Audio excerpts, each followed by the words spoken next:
अतिथि देवो भव।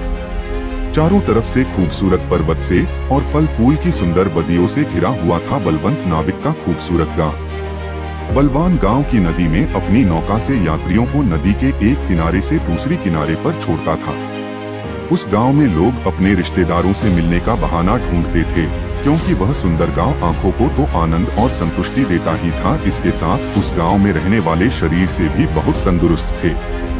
बलवान का जीने का एक ही मकसद था, अपनी इकलौती बेटी दामिनी को पुलिस इंस्पेक्टर की वर्दी में देखने का। इसके लिए वह अपनी नाव से यात्रियों को नदी के एक किनारे से दूसरे किनारे पर छोड़ने के अपने काम में दिन रात नहीं देखता था, और जो भी पैसा कमाता था उसमें से घर खर्च के पैसे निकालकर बाकी अपनी बेटी दामिनी की परवरिश और पढ़ाई लिखाई में खर्च कर देता था।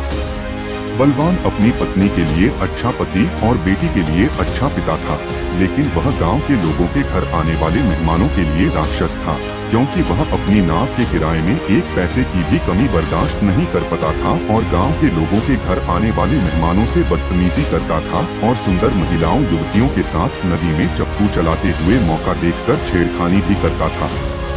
गांव के लोगों के घर आने वाले बहुत से मेहमानों ने इसकी शिकायत अपने रिश्तेदारों से की थी, लेकिन गांव में उससे ज्यादा होशियार नाविक न होने की वजह से गांव के लोग एकजुट होकर उसका विरोध करने से डरते थे। और दूसरा, गांव की उफान खाती नदी में किसी दूसरे नाविक की नाव चलाने की हिम्मत नहीं होती थी। इन सब बातों का फायदा उठाकर बलवान गाँव में आने वाले अतिथियों के साथ दुर्व्यवहार करता था। बलवान की पुत्री दामिनी जब बलवान की उसे पुलिस इंस्पेक्टर की वर्दी में देखने की इच्छा पूरी कर देती है, तो बलवान खुशी के साथ साथ घमंडी भी हो जाता है, क्योंकि उसके गांव के साथ साथ आसपास के गांव में भी कोई लड़की पुलिस में नौकरी नहीं करती थी। एक दिन बलवान की बेटी दामिनी के पास उसके गांव का केस आता है। गांव की एक विधवा महिला दामिनी के पास अपनी रिपोर्ट लिखवाने आती है कि मेरे छोटे भाई भाभी कल मुझसे मिलने मेरे पास गांव आ रहे थे, लेकिन मेरे पास पहुंचने की जगह रास्ते से ही गायब हो गए हैं। यह बात मेरे बड़े भाई भाभी ने मुझे फोन करके बताई कि छोटा भाई भाभी तुम्हारे पास शाम तक कैसे नहीं पहुंचे, जबकि वह तो सुबह सुबह ही तुम्हारे पास आने के लिए घर से निकल गए थे।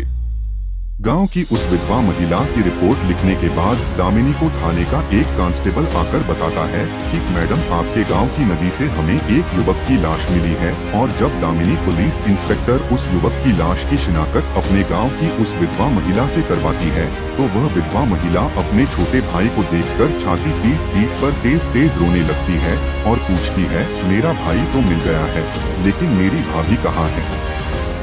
एक रात Damini police inspector police station से छुट्टी होने के बाद अपने घर आ रही थी, तो उसे अपना पिता बलवान रात को नदी में किसी सामान के साथ नाव से अपने घर आने की जगह नदी से जंगल की तरफ जाता हुआ दिखाई देता है।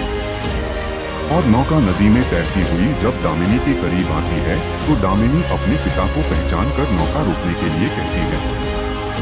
अपनी बेटी पुलिस इंस्पेक्टर दामिनी को देखकर बलवान घबरा जाता है और नौका किनारे पर लाने की जगह नदी के बीचों बीच ले जाने लगता है।